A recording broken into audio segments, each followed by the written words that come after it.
In fact మా ఇంట్లో రెగ్యులర్గా ప్లే మూవీస్లో మోస్ట్ ఎలిజిబుల్ బ్యాచులర్ సార్. మా వైఫ్కి చాలా ఇష్టమైన సినిమా.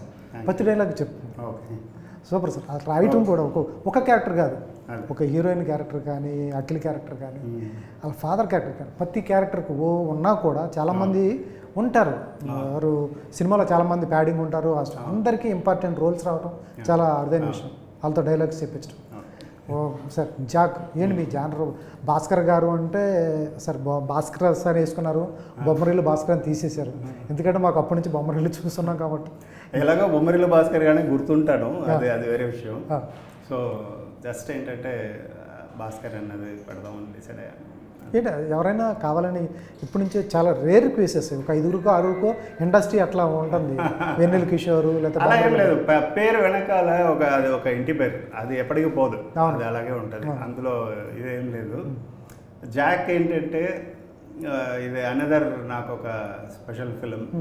సో యంగ్స్టర్స్తో కలిసి ఒక అనదర్ కైండ్ ఆఫ్ ఫిలిం చేయడం అన్నది జానర్ మారుతుందేమో కానీ ఏంటంటే అందులో ఉన్న విషయాలు నా స్టైల్ అన్నది ఉంటుంది సార్. మీరు తీసిన యంగ్స్టర్స్తో తీశారు సార్. రామ్ చరణ్ యంగ్స్టర్గా ఉన్నప్పుడు అరేంజ్ చేశారు. తర్వాత సిద్ధార్థ్ యంగ్స్టర్గా ఉన్నప్పుడు బొమ్మరిల్లు చేశారు. అల్లు అర్జున్తో పరుగు చేశారు. వీళ్ళందరూ యంగ్స్టర్స్గా ఉన్నప్పుడు చేశారు సార్. సిద్ధు నెక్స్ట్ లెవెల్ ఆ రేంజ్కి వెళ్తాడు, అందులో డౌట్ లేదు. అవునా? ఏంటి సార్ అతను జేబులు కొడుతున్నాడు, మోటార్ సైకిల్ కొట్టేస్తున్నాడు, ప్యాంట్ షర్ట్ వేసుకుంటున్నాడు, పక్కన పేలుస్తున్నాడు. ఇన్ని షేడ్స్ ఎలా ఒక మనిషిలో ఎన్ని షేడ్స్ ఉన్నాయి? అది టెర్రర్ అటాక్ చేస్తున్నాడు ఏంటి? గూఢచారా లేకపోతే ఏంటి? అన్నిట్లో ఏంటంటే అసలు ఈ క్యారెక్టరైజేషన్ అది ఒక యాక్షన్ బ్యాక్డ్రాప్ ఈ కథకి నేను తీసుకున్న థీమ్కి తీసుకున్నాను. ఎస్పెషల్లీ ఇలా ఒక యాక్షన్ ఫిల్మ్ చేయాలని స్టార్ట్ చేయలేదు. నేను ఒక థీమ్ తీసుకున్నాను, దాంట్లో ఒక హై స్టేక్స్ ఉన్న జాబ్ కావాలన్న ఒక నెసెసిటీ ఉంటుంది. దానికోసం ఈ బ్యాక్డ్రాప్ తీసుకున్నాను. సో ఇందులో యాక్షన్ అవన్నీ ఆ థీమ్లో నుంచే పుట్టినవే అవి. సో పర్టికులర్గా ఇలా చేయాలని ఒక క్యాల్కులేటివ్గా అయితే అనుకోలేదు.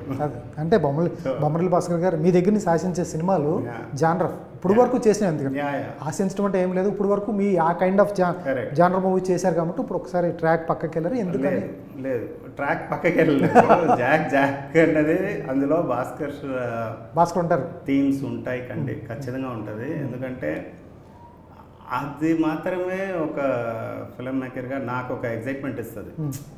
జస్ట్ ఒక యాక్షన్ ఫిల్మ్ చేద్దామంటే నేను చేయను. అందులో ఏం చేస్తాం అన్న ఒక చిన్న ఫీలింగ్ ఉంటుంది. దీంట్లో ఒక ఇంపార్టెంట్ విషయం ఒకటి చెప్తున్నా. దానివల్ల నా సినిమాలో ఉన్న అదే థీమ్ ప్యాటర్న్ అవన్నీ కూడా ఉంటాయి. కానీ ఏంటంటే మోర్ ఇంకా వైబ్రెంట్గా ఇంకా ఒక యాక్షన్ అండ్ కామెడీ ఎలాగో నేను చాలా ఇష్టపడతాను. సో లైటర్గా ఫన్ వేలో సిచ్యువేషనల్ కామెడీస్ ఉంటాయి.